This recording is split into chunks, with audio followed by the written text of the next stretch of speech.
Hey, what's up, guys? It's Don P from Don P Sounds. About a month ago or so, I did a video on studio monitors from Guitar Center.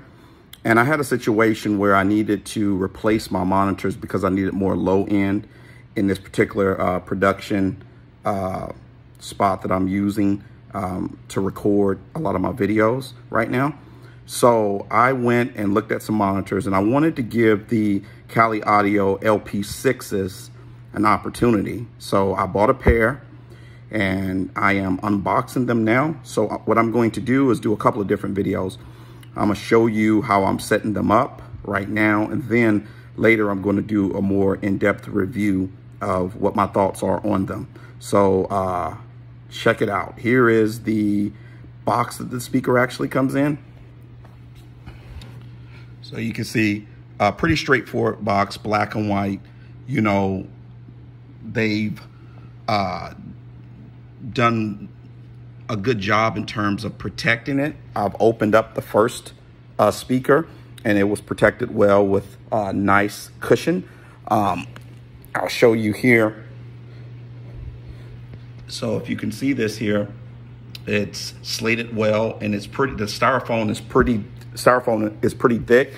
Then the speaker was wrapped here, and which most speakers are, but what I've noticed, some speaker companies don't use a very thick styrofoam and to protect the speakers, and Kali Audio has done a good job with that. Now the box, the outside of the box isn't flashy.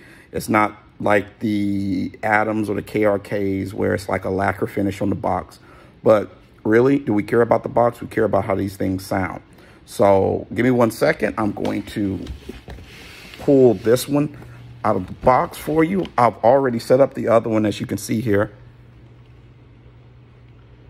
So that one's been set up. So I am going to pull this one out of the box. And we're going to take a look at it. So you can see it's wrapped pretty nicely. And I am going to pull it right out. And what we're going to do is take a look at it, and we're going to figure out the features and how we want to set it up.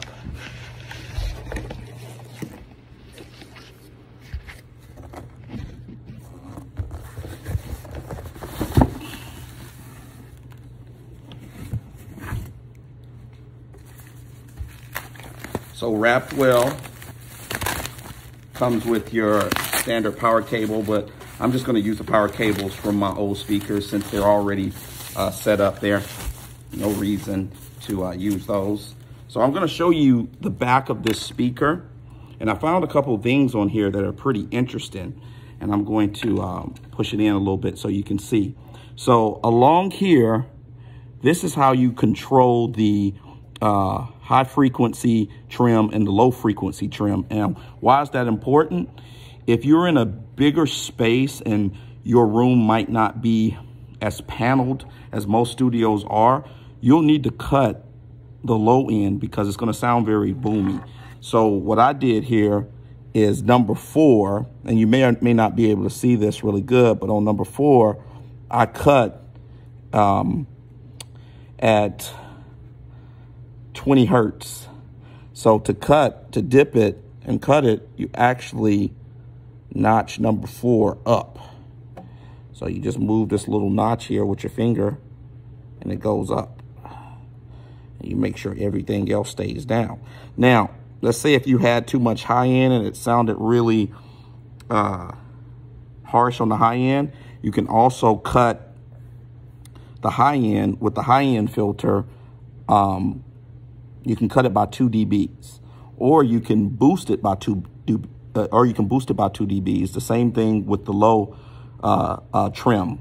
You can boost or cut by 2 dBs. Then also what I like here is they give you several different ways that you can set your monitors up. I have really nice stands. So I'm setting my monitors up horizontally, not vertically, because I'm not mixing. If I was mixing, I would probably set these speakers up horizontally. I'm not mixing in this facility, so I'm going to set them up vertically because I'm just doing production. So then you see the volume pot right here. and it goes all the way up to plus 6 dB.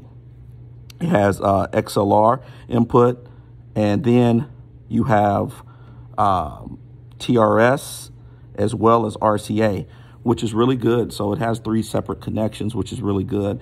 I like that. Some speakers only come with 1, so it gives you options depending upon what your setup is like. So that's going to be it for this particular video, and I'm going to lean it in here so you guys can take a really good look at it. But I'm going to also, and this is the front of it. It's a pretty simplistic and handsome speaker. I'm going to also be doing a video on the quality of the sound and what it sounds like in my production room. All right, guys, till the next time.